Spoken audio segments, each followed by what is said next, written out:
우리 사랑하시는 성도님들, 하나님께 사랑하시는 성도님들 여러분들은 항상 전략하며 이렇게 살아가시는 그런 분들인 줄로 믿습니다. 우리가 주어진 것들을 잘 아끼고 전략하는 것은 근검 전략, 검소한 것은 그리스도인의 덕목입니다. 예로부터 청교도뿐만 아니라 초대교회 그리스도인들 다 이 전략하는 것이 우리 그리스도인의 아름다운 자세인데요. 우리가 평소에 얼마나 전략을 하며 살고 있는가. 제가 인터넷에 보니까 전략을 테스트하는 8가지 문제가 나와 있더라고요. 그래서 여러분들이 마음속에 제가 질문을 던질 때 나는 그렇다 하면 이렇게 손가락을 뽑아서 8개가 다 뽑히면 이분은 아주 전략이 몸에 배인 사람들이에요. 한번 제가 문제를 내보겠습니다. 첫째, 한 달 예산을 짜고 그에 맞춰 생활한다. 둘째, 시장이나 편의점 갈 때 장바구니를 챙긴다. 셋째, 나의 고정 지출을 알고 있다. 넷째, 택시 타는 것을 쉽게 생각하지 않는다. 다섯 번째, 제품을 저렴하다는 이유로 충동 구매하지 않는다. 여섯 번째, 일회용품을 사용하지 않는다. 일곱 번째, 잔돈을 한 곳에 모은다. 여덟 번째, 할부 서비스를 이용하지 않는다. 이렇게 몇 가지가 나오죠.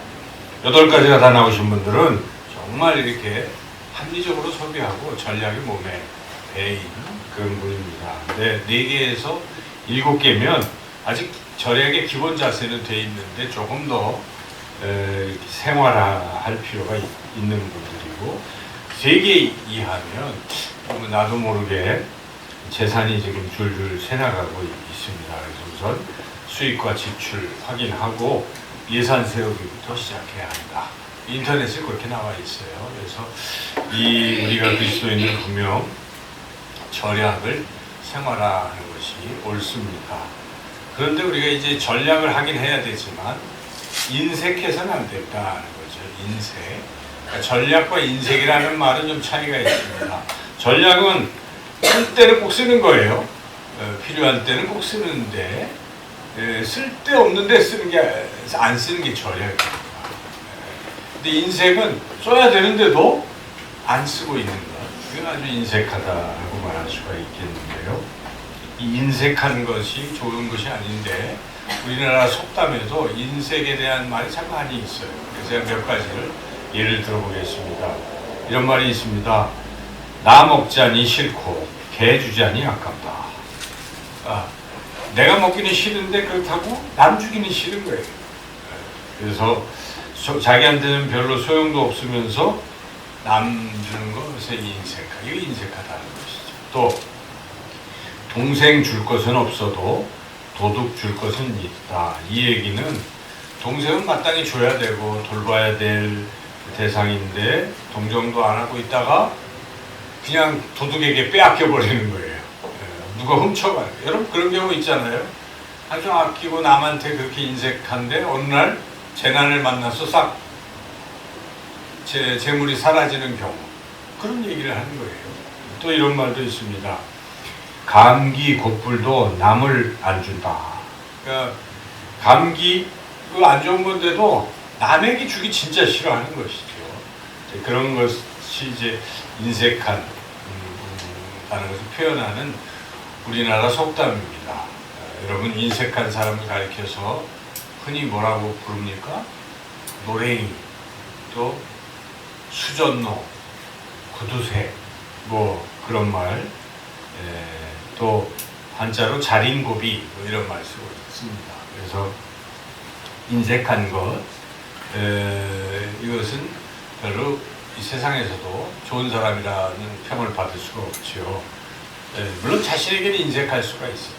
사람이 자기에게는 인색할 수 있지만 다른 사람, 타인들에게 대해서는 좀 넉넉하고 부유할 필요가 있다는 것이죠.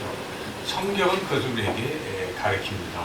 잠언 11장 24절 말씀에 흩어 구제하여도 더욱 부하게 되는 일이 있나니 과도히 아껴도 가난하게 될 뿐이니라 하나님 말씀입니다. 잠언에 말이니까 뭐 남에게 이렇게 자꾸 주고 나눠준다고 해서 자기가 가난해, 일시적으로 가난해진다고 볼 수 있겠지만 하나님이 채워주신다는 것입니다.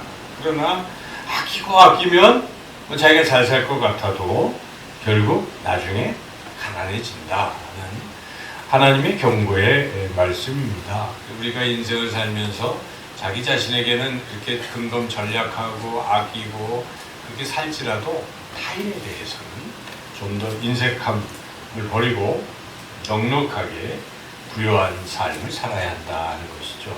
더욱이 어떤 사람은 자신에게는 부유해요. 자기 거는. 그런데 다른 사람에게 인색하고 더 나아가서 하나님께도 인색한 사람이 있다는 것입니다. 오늘 우리가 읽은 이 말씀은 하나님께 인색한 사람의 운명이 어떻게 되는지를 우리 예수님께서 비유를 통해서 우리에게 잘 깨닫게 해주시는 그러한 말씀입니다. 여러분, 하나님께 부유하지 못하면 어떻게 해야 될까요? 하나님께 인색한 사람, 하나님께 인색한 사람은 오늘 본문을 보면은 결국 15절에 이게 이제 쭉 결국은 마지막에 가면은 21절에 가면은 이 전체적인 내용이 하나님께 인색한 사람에 대한 이야기를 하는 걸 알 수가 있어요. 21절 읽어보겠습니다. 자기를 위하여 재물을 쌓아두고 하나님께 대하여 부여하지 못한 자가 이와 같으니라. 하나님께 대하여 부여하지 못하다. 부여하지 못하다는 것은 인색하다는 거예요. 하나님께 대해서 인색한 사람이 이와 같은 운명을 말하지 않다. 어떤 운명입니까? 여기에 보면은 15절에 상가 모든 탐심을 물리치라 사람의 생명이 그 소유에 넉넉한 데 있지 아니하니라. 탐심을 가지고 인색하고 하나님께 대해도 인색하고 이렇게 살아서 재물을 움켜쥐었는데 그게 자기의 생명을 연장시켜주는 것이고 자기의 생명을 부욕해 하는 것이냐? 아니라 하는 것입니다. 결국 그 어떤 사람이 여기에 나와 있지만 예수님 비유로 말씀하셨지만 막 물질을 인색하게 자기의 걸로 쌓아두고 창고에 쌓아두고 했는데 하나님 오늘 밤 그 영혼을 내가 거두어가면 그게 네 거냐 이거죠. 아무것도 남는 게 없이 그냥 간다는 것입니다. 한꺼번에. 여러분 그럴 수 있는 것입니다. 그러므로 하나님께 인색한 그러한 삶은 결국은 생명을 얻는 것이 아니라 자기에게 유익한 것이 아니라 그러한 운명을 맞이하게 될 것이다 하는 것이 오늘 말씀의 주제입니다.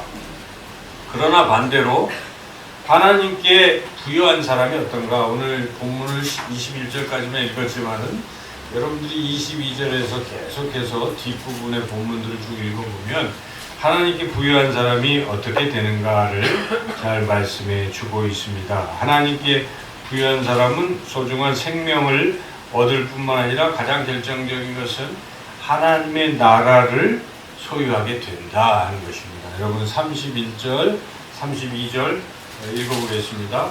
다만 너희는 그의 나라를 구하라. 그리하면 이런 것들을 너희에게 더하시리라.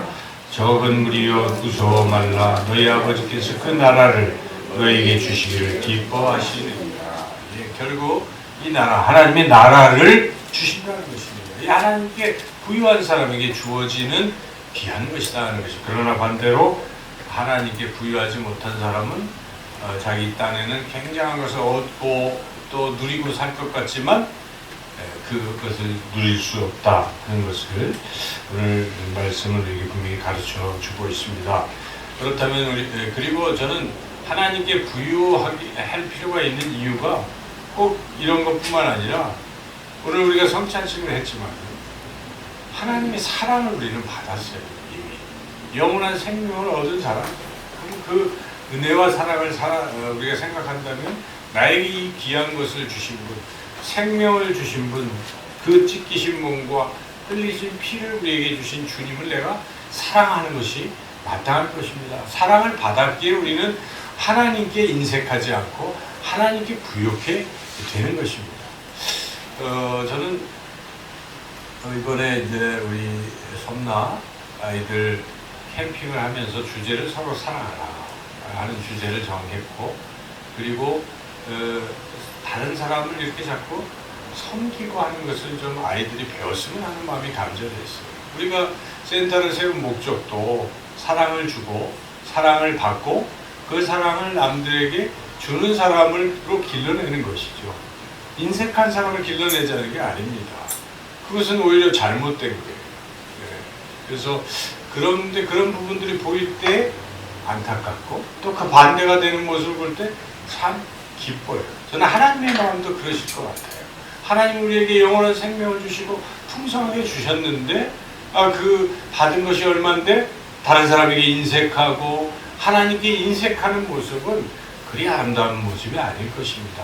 우리는 무한정 하나님께 받았기에 하나님의 그 부유함을 우리는 받아들이고 있기에 당연히 마땅히 하나님께 우리는 부유한 삶을 살아야 될 줄로 믿습니다. 우리가 어떻게 하면 하나님께 부유한 삶을 살 수 있는가? 하나님께 부유한 사람이 될 수 있는가? 어떻게 해야 되는가? 오늘 본문을 통해서 몇 가지 단계를 우리가 배울 수가 있는데 첫째는 탐심을 버려야 된다는 것입니다. 15절 말씀을 우리가 같이 한번 읽어보겠습니다. 15절 말씀 시작. 그들에게 이르시되 삼가 모든 탐심을 물리치라. 사람의 생명이 그 소유에 넉넉한 데 있지 아니하니라 하시고 탐심을 물리치라고 답변을 하셨는데 그 이야기는 13절 14절에 어떤 사람이 자기 형하고 재산 싸움이 일어났어요. 부모님은 돌아가시고 이제 유산을 나눠야 되는데 더 많이 가지려고 뭐 하는데 막 이 형이 뭐 더 안 주는 거예요. 그러니까 막 마침 예수님이 가시니까 예수님 이 억울함을 호소하면서 좀 형한테 저한테 좀 많이 좀 주게 해주세요. 이렇게 부탁을 했다는 것이. 예수님이 듣고 뭐라고 답변하셨습니까? 해줄게 그런 게 아니에요. 마음의 중심을 보신 거예요. 그 마음의 욕심을 보신 것입니다. 더 많이 가지려고 하는 탐심을 보신 것입니다. 그래서 예수님이 답변하시기를 삼가 모든 탐심을 물리치라 하시면서 이 비유 말씀이 시작된 거예요. 그러니까 결국 그리고 마지막에 하나님께 부유하라고 결론을 내렸잖아요. 그러니까 하나님께 부유하게 되려면 1단계는 뭡니까? 탐심부터 제거해요. 탐심이 무엇입니까? 탐하는 마음, 욕심, 그런 거예요. 탐욕, 욕심. 이 욕심을 우리가 버려야 되는 것입니다. 10계명, 제1계명부터 쭉 여러분들이 읽어보시고 외우실 텐데 마지막 10번째 계명이 무엇입니까? 내 이웃의 집을 탐내지 말라는 것입니다. 남의 떡을 크게 보고 자꾸 남의 것을 부러워하고 남의 것을 탐욕 또 심지어는 그걸 가지려고 하고 빼앗으려고 하고 하는 사람도 있어요. 남의 것을. 자, 이런 탐심 그것을 하나님 싫어하십니다. 그래서 10계명 마지막에도 탐심 내 이웃의 집을 탐하지 말라 이렇게 명령하셨습니다. 신약 성경에 보면 사도 바울은 탐심, 탐욕은 아예 이름도 부르지 말라. 안 좋은 거다. 이렇게 말씀을 전하고 있습니다. 에베소서 5장 3절 음행과 온갖 더러운 것과 탐욕은 너희 중에서 그 이름조차도 부르지 말라 있는 성도에게 마땅한 바니라. 성도라 하면 탐욕을 버리는 사람이 성도입니다. 욕심 사나운 것 성도라고 보기 힘들다 하는 것입니다. 하나님의 사람 그리스도인은 욕심을 버려야 됩니다. 왜 그렇습니까? 욕심은요 결국 사망에 이르게 한다. 야고보 기자가 1장 15절에서 경고하기를 욕심이 잉태한 즉 죄를 낳고 죄가 장성한 즉 사망을 낳느니라. 결국 사망인 것입니다. 욕심의 끝은 사망. 오늘 예수님이 말씀해 주신 비유도 그런 거예요.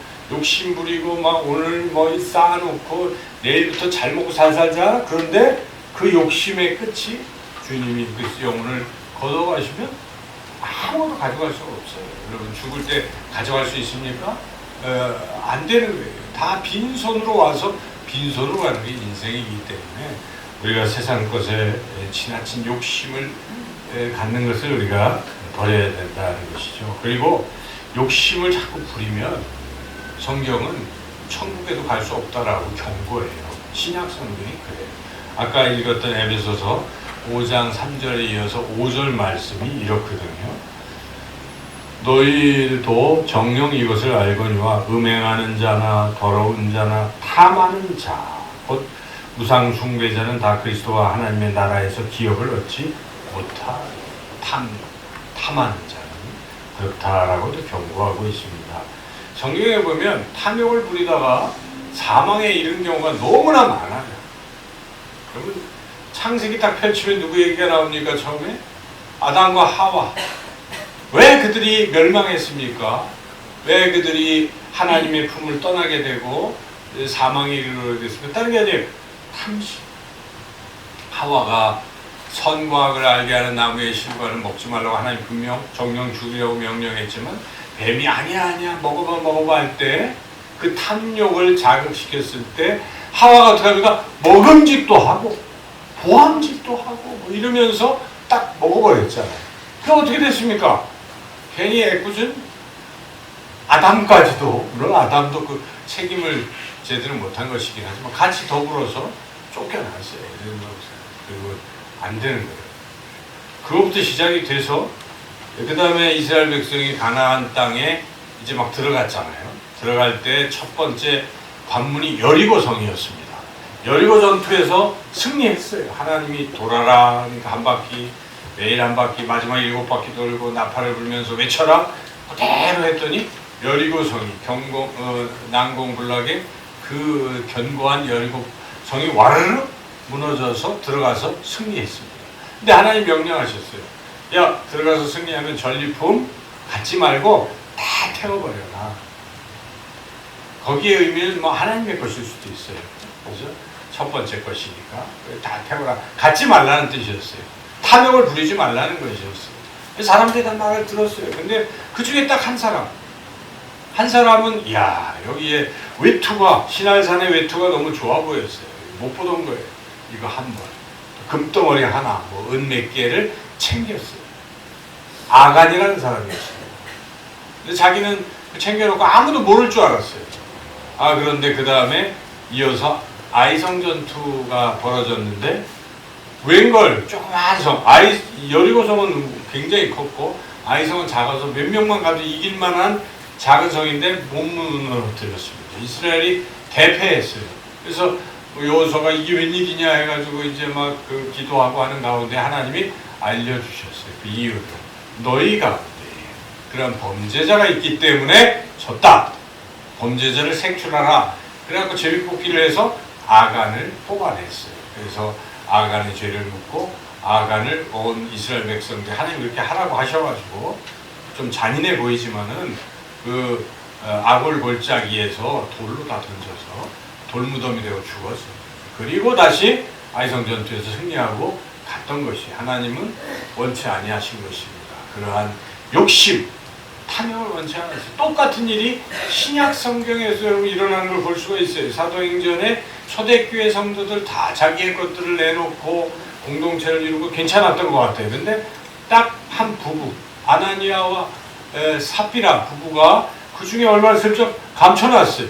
근데 그거를 베드로가 감췄다고 얘기를 하니까 아니라고 거짓말을 했더니 네가 자기를 속이는 게 아니라 성령을 속이고 하나님을 속인다 해서 둘 다 죽어서 나가는 거 아니에요? 참 무서운 일이잖아요. 근데 어떻게 그런 일이 있을까? 근데 그건 우리에게 주시는 교훈이 있는 것입니다. 탐욕은 안 된다는 것입니다. 욕심은 결국 멸망으로 나아간다는 거예요. 여러분 예수님의 12제자 얼마나 대단한 것입니까? 그 중에 딱 한 사람만 안 됐잖아요. 나머지 11제자는 나중에 다 됐는데 한 명만 어떻게 됐습니까? 목매달아서 자살하고 인생을 끝냈어요. 누굽니까? 가롯 유다. 왜 그랬습니까? 은 30이 탐났어요. 그래서 예수님을 은 30에 팔아서 그렇게 된 겁니다. 결국 탐욕은 멸망으로 갈 수밖에 없다는 것입니다. 사도 바울은 그리스도인의 정의를 내립니다. 갈라디아서 5장 24절에 그리스도인은 정과 욕심을 십자가에 못 박은 사람이라는 것입니다. 여러분 정, 욕심, 탐욕 이걸 버리지 못한다면 여전히 우리는 참다운 그리스도인으로 살기가 어렵습니다. 우리는 하나님께 부유한 사람이 될 수 없다는 것이죠. 그래서 우리가 그러나 인간은 다 이런 탐심이 있어요. 없는 사람이 어떻게 했어요? 좀 더 즐기고 먹고 가지려고 하는 것이 인간의 본성이기 때문에 우리가 이 본성을 절제해야 돼요. 기도해야 돼요. 예수 그리스도의 그 십자가의 사랑과 은혜를 생각하면 나는 이미 너무나 풍성한 것을 받았다는 걸 우리가 느낄 필요가 있어요. 알 필요가 있어요. 여러분, 생명을 얻는 것이 얼마나 소중합니까? 지난번에도 말씀 제가 드린 것 같은데, 이제 2주밖에 안 남은, 8주밖에 안 남은 호스피스를 받고 있는 그분이 그리스도인인데, 그분이 그러시더라고요. 자기는 너무 자기 죄를 사함받았다는 게 너무나 감사하다. 만약에 이 사함을 안 받았으면 어떻게 했을 거냐? 여러분, 죄가 그대로 있으면 어떻게 되겠어요? 지옥 가는 겁니다. 그런데 예수님이 내 죄를 다 사해 주셨으니 내가 아무 잘한 건 없지만 천국에 갈 수 있다 하는 그 감사의 평온한 표정으로 임종을 좀 기다리고 있는 그런 모습. 저는 기도하면서 하나님이 살려주신 기도하고 있습니다만은 그런 기적이 일어날 거라고 저는 생각해요. 근데 그 마음, 그 감사의 마음, 예수님의 십자가의 그 은혜를 정말 깊이 깨닫고 감사하는 사람에게는 여러분 욕심이 어떻게 되겠어요? 사라질 수 있어요. 너무 큰 걸 받기 때문에. 그래서 주 예수보다 귀한 것은 없네. 이 세상 부귀 명예 이게 다 귀하지 않게 느껴지는 것은 예수님이 귀하기 때문에, 예수님의 사랑이 크기 때문에, 십자가의 은혜가 자기에게 다가오기 때문에 그럴 수 있다는 것입니다. 여러분, 그렇게 우리가 기도하고 주님의 십자가의 은혜를 생각하며 우리 안에 있는 탐심들을 제거하고 살아가시기를, 그래서 하나님께 부유한 사람이 되시기를 축원합니다. 두 번째로 우리가 하나님께 부유하려면 탐심을 제거할 뿐만 아니라 그 다음에 자기를 위하여 재물을 쌓아두지 말라는 것입니다. 오늘 본문의 17절과 19절부터 한번 17절에서 19절 읽어보겠습니다. 심중에 생각하여 이르되 내가 곡식 쌓아둘 곳이 없으니 어찌할까 하고 또 이르되 내가 이렇게 하리라. 내 곡간을 헐고 더 크게 짓고 내 모든 곡식과 물건을 거기 쌓아두리라. 또 내가 내 영혼에게 이르되 영혼아 여러 해 묻을 물건을 많이 쌓아두었으니 평안히 쉬고 먹고 마시고 즐거워하자 하니라. 이 쌓아둔다는 말이 반복되고 있잖아요. 누구를 위해서 쌓아두고 있습니까? 자기를 위해서 재물을 쌓아두고 있습니다. 근데 자기를 위해 재물을 쌓아두는 인생은 결코 성공한 인생이 될 수 없다라고 주님이 단정적으로 말씀하십니다. 결론이에요. 21절 다시 한번 읽겠습니다. 자기를 위하여 재물을 쌓아두고 하나님께 대하여 부여하지 못한 자가 이와 같으니라. 여러분, 자꾸 사람은 저축하고 자기를 위해서 재물을 쌓아두려고 해요. 그게 썩 잘못인가? 미래를 준비하기 위해서 저축도 해야 되고 그렇죠. 그러나 그것이 이 사람처럼 인생의 궁극적인 목적이 되어버리는 사람, 그래서 눈 돌릴 틈이 없는 사람, 하나님께 대해서는 너무나 인색하고 다른 이들에게는 정말 인색하고 오직 자기 재물을 쌓아두는 데만 골몰하는 사람. 요것만 다 쌓아두는 내가 쌓아두고 나서 나는 하나님께 부여하고 다른 사람에게 부여하리라. 천만의 말씀입니다. 천만의 말씀입니다. 그렇게 하는 사람은요, 결국 쌓아두면요, 더 이상 안 해요. 그렇죠? 들어갈 때만 하고 나갈 때만 하면 다르거든요. 그래서 그냥 어려워도, 과거의 두 랩돈을 생각해 보십시오. 여러분, 어려워도 하나님께 부여하면요, 사렙다, 과부, 또, 그럴 때 하나님이 채워주시잖아요. 그런 부분을 이미 살면서. 그래서 우리가 어리석게도 자기 것에 자꾸 재물을 쌓아두는 데만 골몰하면 결국 하나님께 인색하게 되고 그 삶이 좋지 않다는 것입니다. 우리 예수님은 마태복음에서 이것을 자주 길게 말씀하셨어요. 마태복음 6장 19절 너희를 위하여 보물을 땅에 쌓아두지 말라. 거기는 좀과 동록이 해하며 도둑이 구멍을 뚫고 도둑질하느니라. 오직 너희를 위하여 보물을 하늘에 쌓아두라. 거기는 좀이나 동록이 해하지 못하며 도둑이 구멍을 뚫지도 못하고 도둑질도 못하느니라. 네 보물 있는 그곳에는 네 마음도 있느니라. 한 사람이 두 주인을 섬기지 못할 것이니 혹 이를 미워하고 저를 사랑하거나 혹 이를 중히 여기고 저를 경히 여김이라. 너희가 하나님과 재물을 겸하여 섬기지 못하느니라. 동시에 못하는 거예요.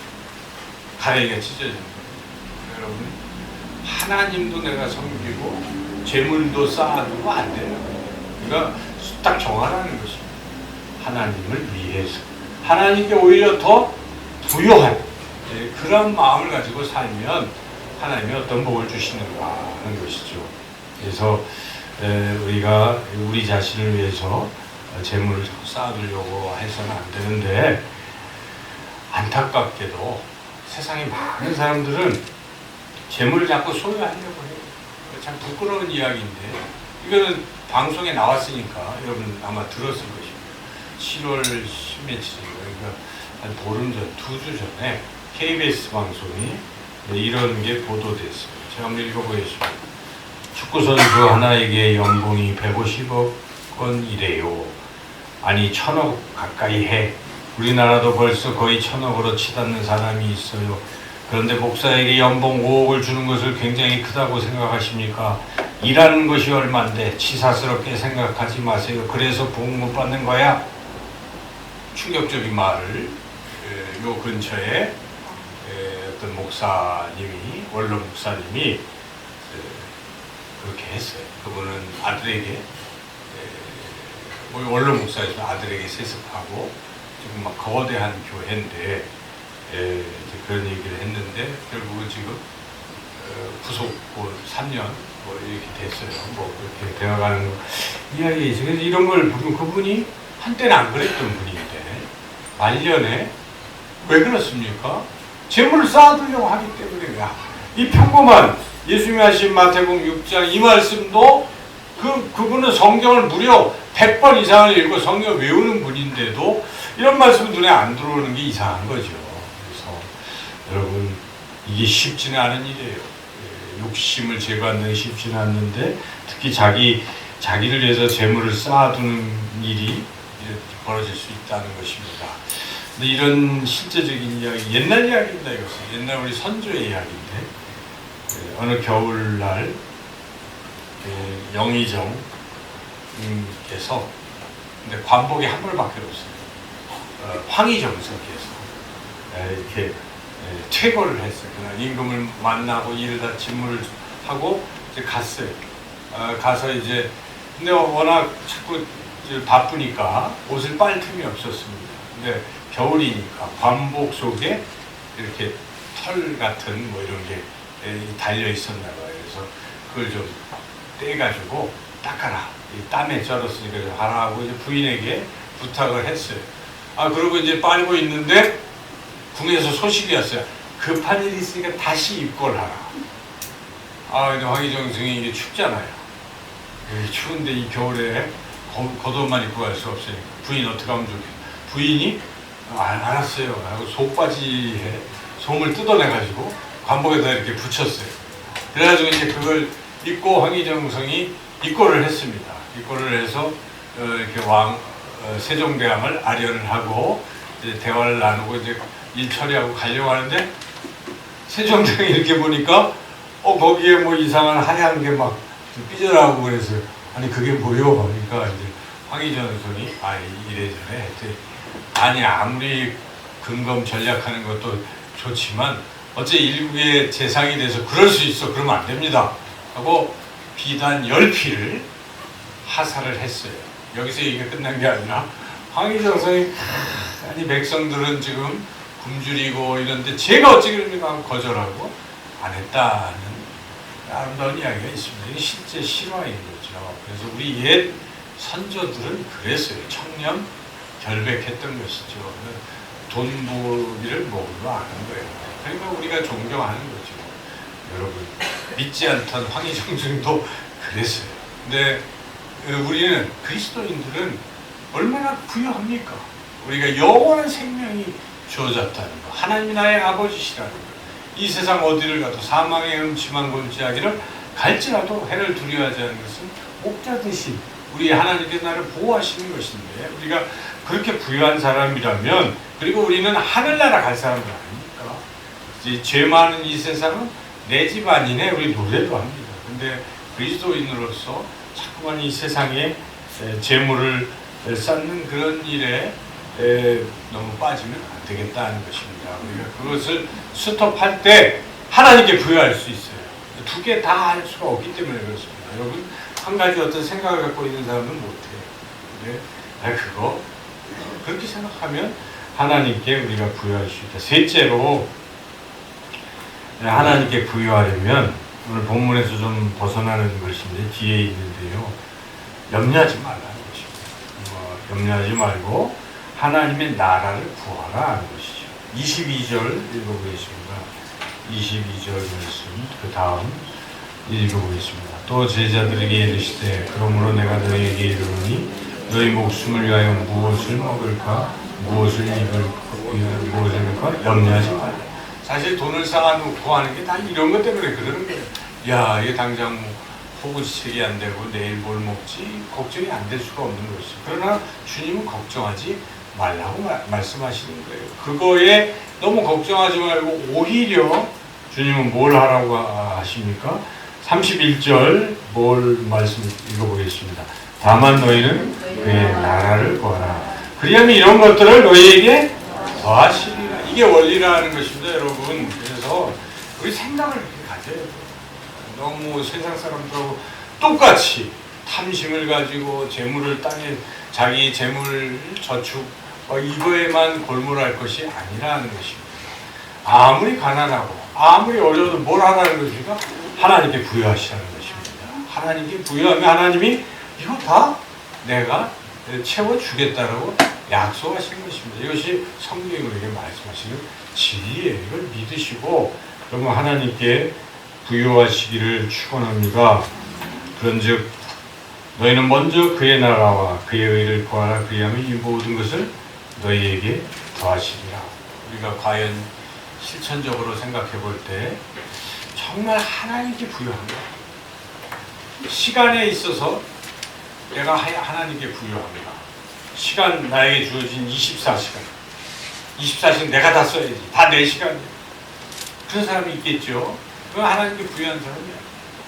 이 하나님이 나에게 시간을 다 주셨어요. 생명도 다 주셨는데 24시간 중에 내가 그래도 10분의 1 또는 어떤 일정한 시간만큼은 하나님께 드리리라. 여러분 그게 하나님께 부여한 삶입니다. 그냥 마음으로 말로만 난 하나님께 부여해 아무리 노래하고 찬송해도 부여한 게 아니에요. 실질적으로 시간에 있어서 하나님께 부여한 사람은 시간을 하나님께 드리는 것입니다. 오늘 이렇게 여러분이 주일 예배를 드리잖아요. 이거 하나님께 드리는 시간이에요, 여러분. 부유한 사람들만이 할 수 있어요. 이 시간이 얼마나 아깝습니까? 아유, 텔레비도 봐야 되고, 또 어디 놀러도 가야 되고, 쉬어야 되고, 뭐 돈도 벌어야 되고, 다 그럴 수 있잖아요. 황금 같은 시간일 수도 있잖아요. 그런데 이 시간은 정해진 시간이요. 내가 하나님께 드린 시간이다. 약속된 시간을 마음먹으면 어떻습니까? 그게 하나님께 부여한 사람이라는 것입니다. 시간에 있어서 하나님께 부여하시기를 축원합니다. 재능도 마찬가지예요. 하나님이 온갖 재능을 나에게 주셨을 거 아니에요. 그죠? 여러 가지 뭐 잘하는 게 있어요. 특별히 뭐 있잖아요. 그런데 자기가 잘하는 거를 하나님 위해서 써보셨습니까? 여러분? 어떤 사람이 음악을 너무 잘해요. 아주 세계적인 피아니스트 그런데 그분이 하나님을 믿는 사람은 어떻게 해야 되겠어요? 하나님께 그 찬양을 드려야 되지 않겠습니까? 요즘 참 잘못된 것이 주일날 오케스트라, 성가대 이런 거 하는 데가 있잖아요. 근데 거기서 다 그러는 건 아니겠지만 어떤 경우에는 돈을 다 줘야 돼요. 어떤 사람은 직업적으로 여기서 한 타임, 저기서 한 타임 하면서 노래와 이걸 가지고 또 그래요. 이게 아니잖아요. 그죠? 여러분 재능은 하나님께 드리는 거예요. 그러면 자기의 귀한 재능들을 하나님을 위해서 드릴 수 있는가 한번 점검해 봐요. 내가 잘하고 있는 것을 과연 하나님을 위해서 쓰고 있는 가 그런 것입니다. 또 물질도 마찬가지예요. 이런 물질은 참 귀한 것인데 이 물질을 하나님께 내가 구별해서 드릴 수 있는가 하는 거예요. 성경은 말씀합니다.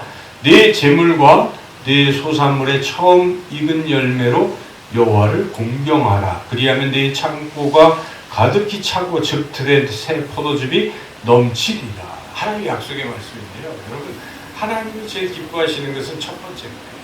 성경에 보면 항상 첫 번째 것은 어떻게 해야 돼요? 하나님 것입니다. 그래 저는 자기가 이제 사회에 나가서 첫 번째 소득을 얻었어요. 첫 번째 취업을 했는데 첫 번째 소득 어떻게 해야 되겠어요?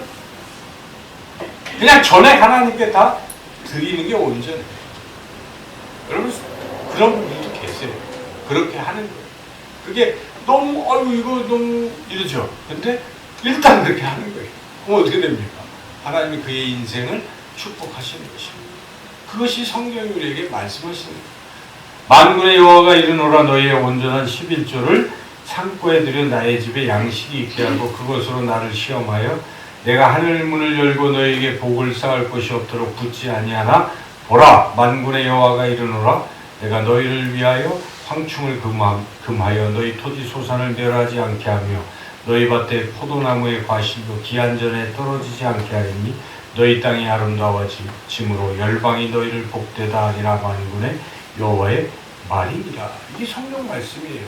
그러니까 여러분 우리가 땀 흘려서 뭘 얻은 거 같잖아요. 내 힘으로 얻은 거 같잖아요. 근데 여러분 아프면 못해요. 그렇죠? 하다가 무슨 일이 있어서 실직당하면 아무것도 못해요. 끝나는 거예요. 아무것도 얻을 수가 없어요. 근데 하나님이 생명을 주시고 지켜주시고 또 여러 사람을 통해서 그 길을 가게 하신 거예요. 그게 하나님의 은혜예요.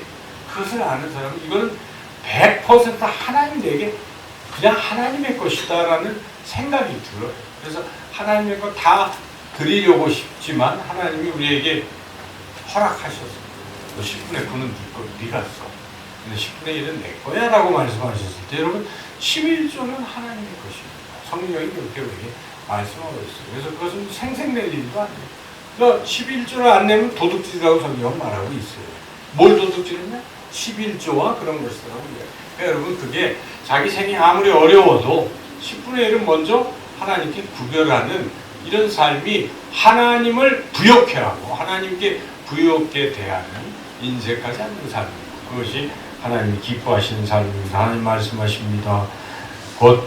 이것이 곧 적게 심는 자는 적게 거두고 많이 심는 자는 많이 거둔다는 말이구나. 각각 그 마음에 정한 대로 할 것이요 인색함으로나 억지로 하지 말지니 하나님은 즐겨내는 자를 사랑하시느니라. 하나님이 너희 모든 은혜를 너희에게 넘치게 하시나니 이는 너희로 모든 일에 항상 모든 것이 넉넉하여 모든 착한 일을 넘치게 하게 하려 하심이라. 하나님은 그런 사람들을 축복하셔서 넘치도록 부어주셔서 넘치도록 착한 일을 하게 인도하신다는 것이 고린도전서의 말씀입니다. 오늘 이 고린도후서의 말씀입니다. 오늘 전체적인 말씀을 통해서 여러분 세상 사람들의 가치관을 우리가 버리고 하나님께 인색하지 말고 아낌없이 하나님께 부여한 시간과 또 재능과 물질을 하나님께 기꺼이 드림으로써 하나님의 나라를 얻으시고 이 땅에서도 항상 부유한 삶을 살아가시기를 주님의 이름으로 축원합니다.